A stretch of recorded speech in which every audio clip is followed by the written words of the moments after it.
Selamat bertemu kembali di channel saya ini, Obaja Borneo 128.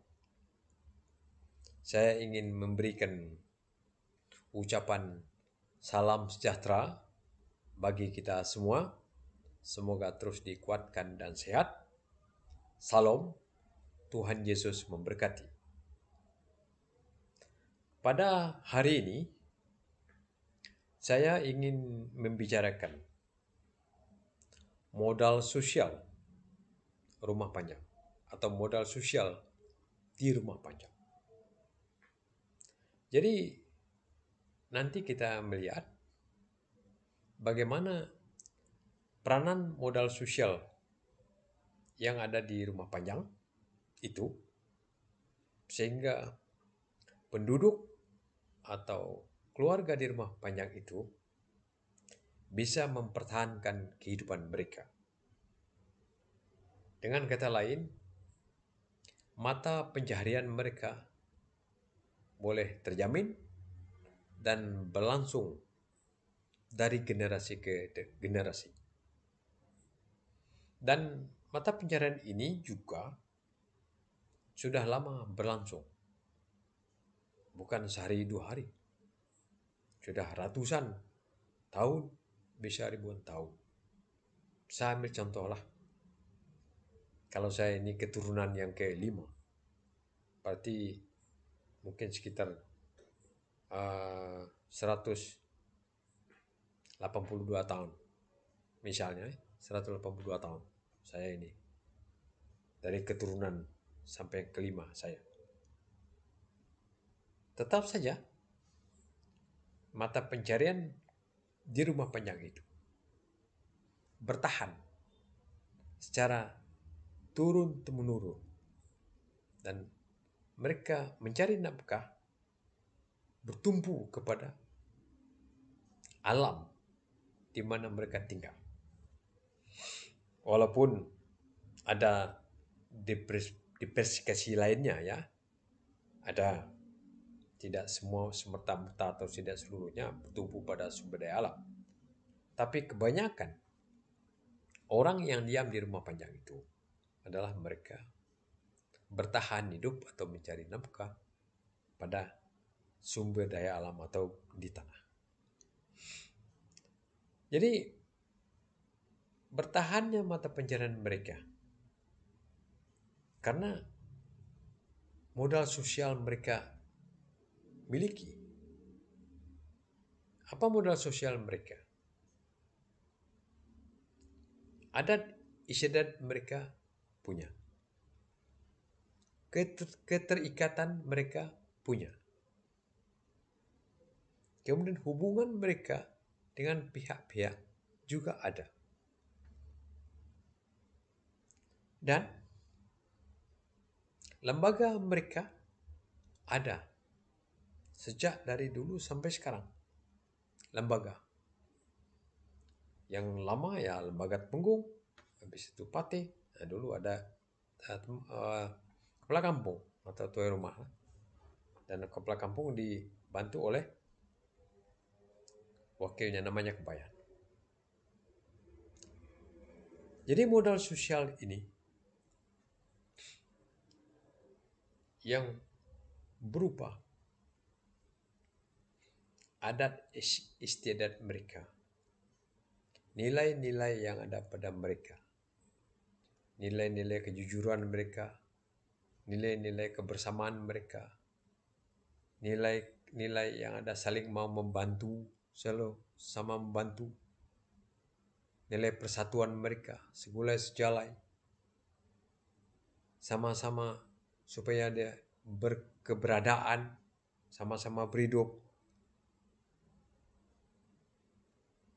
Nilai jangan sampai ada yang tersisih di kalangan mereka, di antara mereka. Artinya sama berkeberadaan. Walaupun ada nyatanya di rumah panjang mungkin sedikit lah terganggu bahwa ada ketimpangan. Tetapi tidaklah mencolok. Seperti yang berlaku bisa di kota-kota tertentu. Jadi kekerabatan yang ada pada mereka ini sebagai modal sosial mereka. Mereka karena merasa dirinya sebagai kerabat dan kaum kerabat, maka sewaktu mereka menggunakan atau pemanfaatan sumber daya alam, mereka bermusyawarah dan mufakat.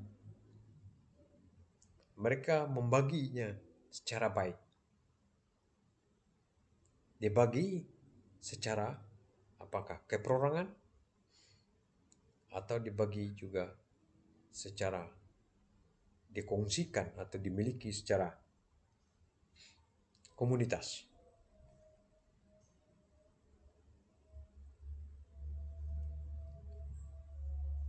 Dan sewaktu mereka akan melakukan pembagian seperti itu, mereka merundingkan antara tua-tua dengan masyarakat yang ada di rumah banyak itu, supaya mereka saling tahu, mengetahui kebaikan dan keburukan daripada cara yang mereka tempuh musyawarah dan mufakat itu tadi. Supaya kan nanti kalau seandainya ada ketidakbaikan atau ada keburukan, maka mereka bersama-sama bagaimana mengatasinya, menepisnya. Atau nanti akan terganggu di kemudian hari terhadap pekerjaan-pekerjaan yang dilakukan secara bersama-sama atau secara perorangan yang bisa mengganggu, maka mereka bisa mengantisipasinya terlebih dahulu.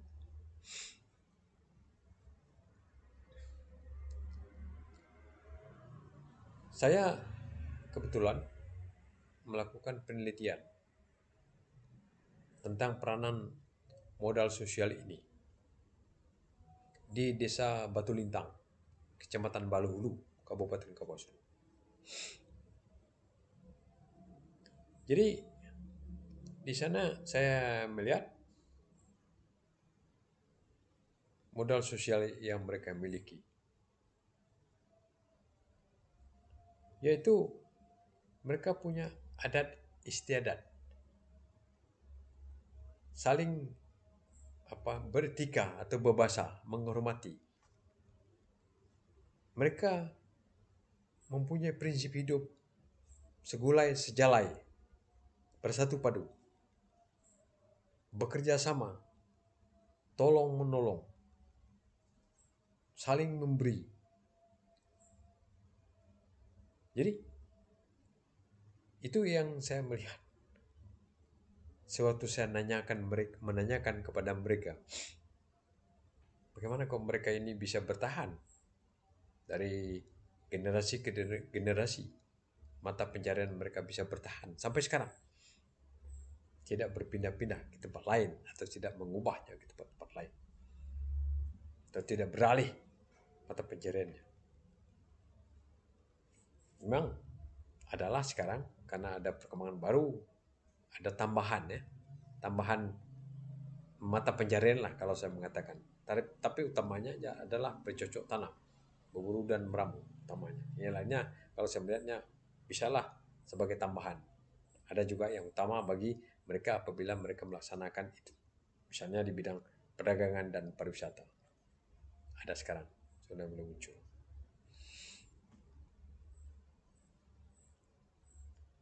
Jadi, sewaktu mereka membagi sumber daya alam itu tadi, dan mengambil sumber daya alam itu, mereka bagi secara proporsional pada satu-satu keluarga. Dan juga ada juga sumber daya alam itu yang dimiliki secara komunal. Misalnya untuk keperluan air mereka, keperluan mereka meramu, mengambil hasil-hasil hutan. Misalnya keperluan untuk kuburan mereka, keperluan untuk yang lainnya. Jadi tidak semerta-merta. Jadi mereka betul-betul menjaga kebersamaan, menjaga persatuan mereka. Dan adat mereka itu tidak boleh merendahkan antara satu dengan yang lainnya. Karena dia katakan bahwa anak manusia ini dicipta oleh Tuhan pencipta sendiri. Jadi tidak boleh direndahkan. Dan tidak boleh dilecehkan, tidak boleh ditipu, tidak boleh diakal. Karena dia berhak untuk hidup secara bersama-sama. Nah, nilai persatuannya tadi sebagai modal sosial mereka itu mengikat mereka dalam ikatan kekerabatan yang kuat. Sering kita mendengar cerita keturunan daripada kakek nenek mereka dan kaulan daripada jejaring keluarga mereka seterusnya. Kemana sehingga sampai dekat dan langsung bertemu.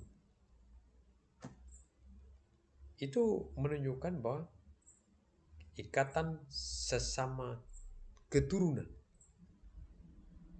itu penting bagi mereka, karena jangan sampai keturunan mereka itu tersisih atau tersesat di muka bumi ini.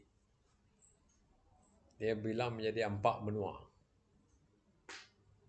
Jadi amak menua, boleh. Itu artinya jadi kalau dia amak menua itu dia bagaikan bakteri. Bakteri perusak. Bakteri perusak. Itu amak menua. Tidak berguna. Orangnya tidak berguna lagi. Dia hanya pandai merusak saja. Jadi mereka tidak ingin bahwa keluarga mereka, keturunan mereka digelar sebagai bakteri perusak. Nah, maka dalam penelitian ini saya melihat mereka membaginya ke dalam 5 atau 6 wilayah tempat mereka. Ada tempat mereka kerja, ada tempat mereka untuk ngambil, ada tempat mereka membeladang yang agak berpindah-pindah,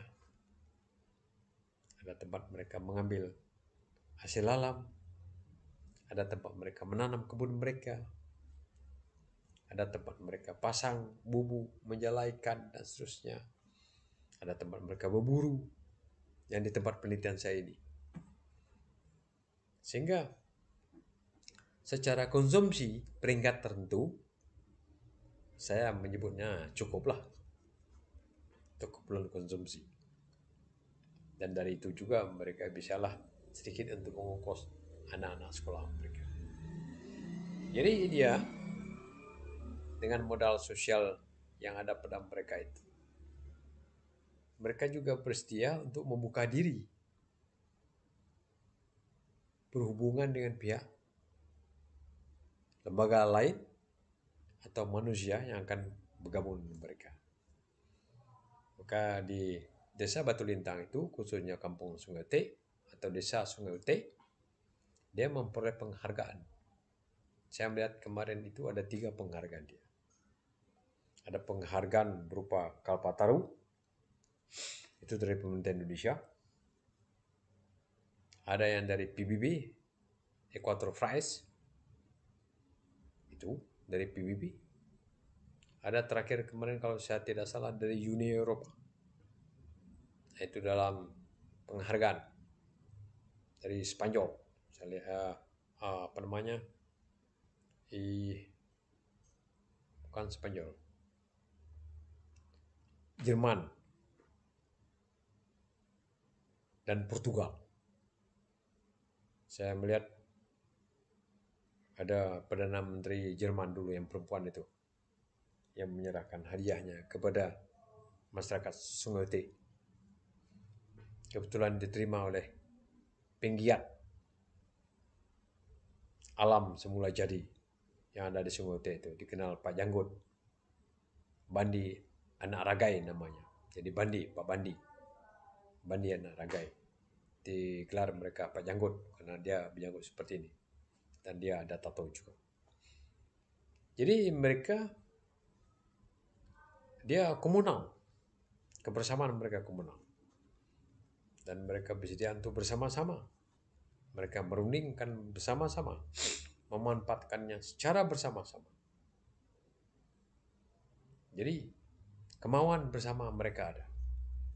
Jadi itulah kekuatan modal sosial mereka.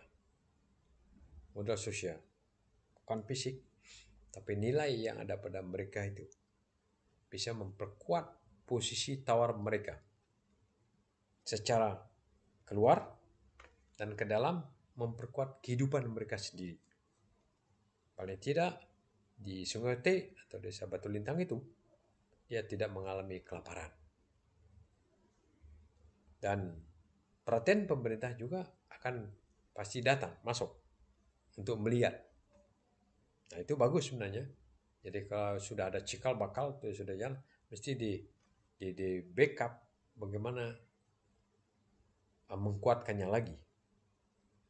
Kalau di Desa Batu Lintang dia sudah mulai kuat, maka dia boleh merambat ke tempat-tempat lain. Dia akan merambat ke rumah-rumah panjang. Jadi modal sosial yang ada di rumah panjang tadi yang belum begitu berperan, maka dia bisa diperankan apabila ada imbasan dari desa atau kampung atau apa nama istilahnya, rumah panjang yang telah memulai terdahulu, yang telah paham, telah bisa untuk memberikan ajaran kepada mereka supaya peran modal sosial ini tadi di masing-masing rumah panjang itu bisa menjadi baik dan positif dan semakin menguat.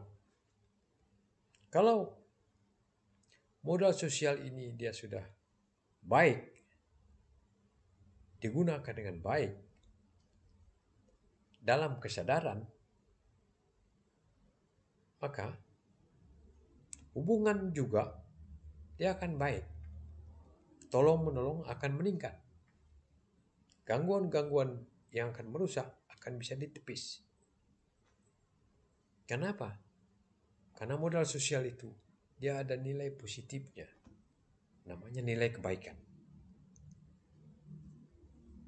Makanya orang tua sering mengajar. Dia mengajar yang baik. Mengajar supaya pemikiran kita baik. Mengajar supaya kita bisa rajin bekerja. Mengajar supaya kita bergaul dengan baik. Mengajar supaya kita memanfaatkan alam dengan baik. Mengajar supaya kita berlatih dengan baik. Supaya kita punya keterampilan untuk secara bersama-sama membangun suatu masyarakat tertentu. Katakan ini di rumah panjang. Jadi modal sosial yang lain kalau saya melihat ya, apabila nilai-nilai ini tadi dinyatakan atau dinampakkan, dikasat matakan, dia bisa menjadi suatu usaha. Misalnya festival atau upacara-upacara gawai, upacara-upacara adat. Ini menjadi penting karena di masa pesta, masa gawai itu hasil kerajinan tangan atau kerap tangan, bahasa ibaratnya pengelandek jari, itu bisa laku, bisa dipasarkan. Artinya apa? Modal sosial tadi apabila mereka nyatakan dan dia bisa menciptakan sendiri, dia bisa menghasilkan sendiri. Dan dia bisa mensuplai sendiri. Jadi kalau dia mampu mensuplai sendiri dan apabila dia bisa mempublikasikan menggunakan teknologi tertentu, maka supply ini bisa membuatkannya sendiri permintaan. Jadi penawaran bisa menciptakan permintaan bagi dia sendiri. Bagi penawarannya sendiri.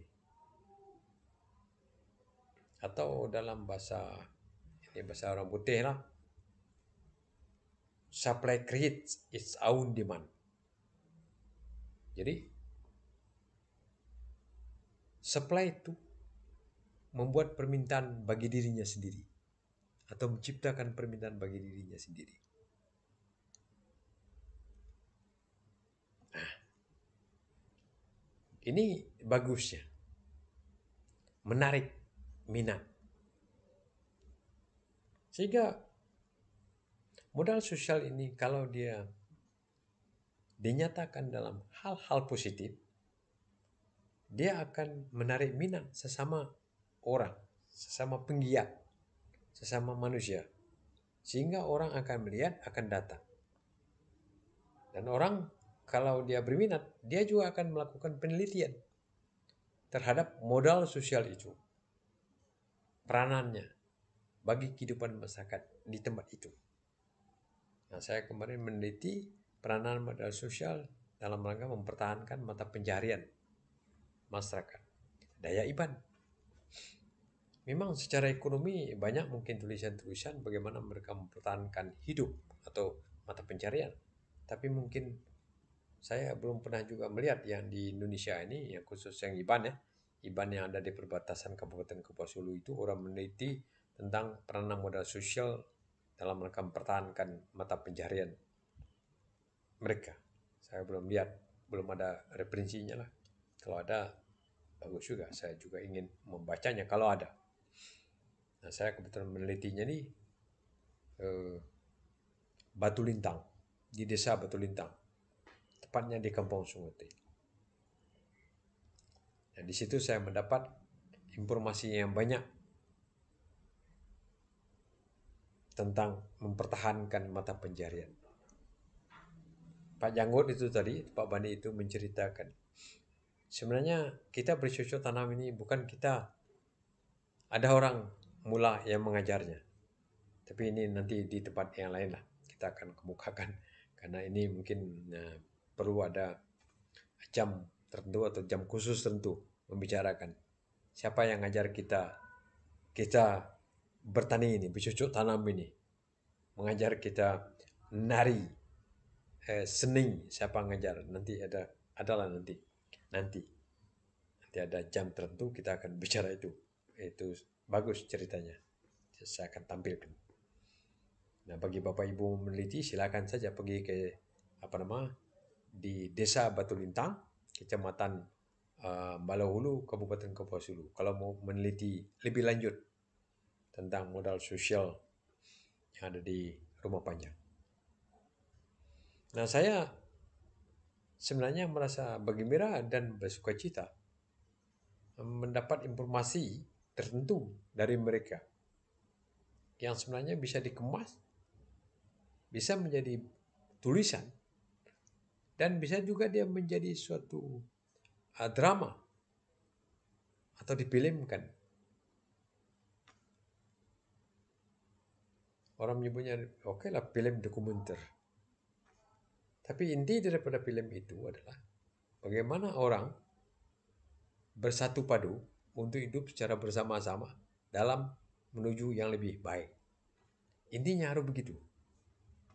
Jadi tidak menampilkan ada suatu kerusakan. Intinya begitu. Karena kehidupan komunal Rumah Panjang itu, modal sosialnya itu adalah supaya mereka bisa hidup bersama-sama, bisa bertahan dengan mata pencaharian tertentu, mereka bersama-sama hidup dari generasi ke generasi. Nah, itu peranan modal sosialnya. Mungkin mengenai modal sosial Rumah Panjang ini sebenarnya masih ada juga yang lain. Ini saya kemukakan umumnya dahulu. Nanti kita akan pecah satu-satu modal sosial, kita akan bahas bersama-sama nanti di masa yang akan datang. Terima kasih.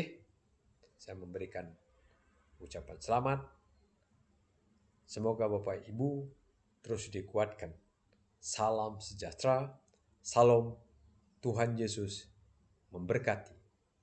Terima kasih.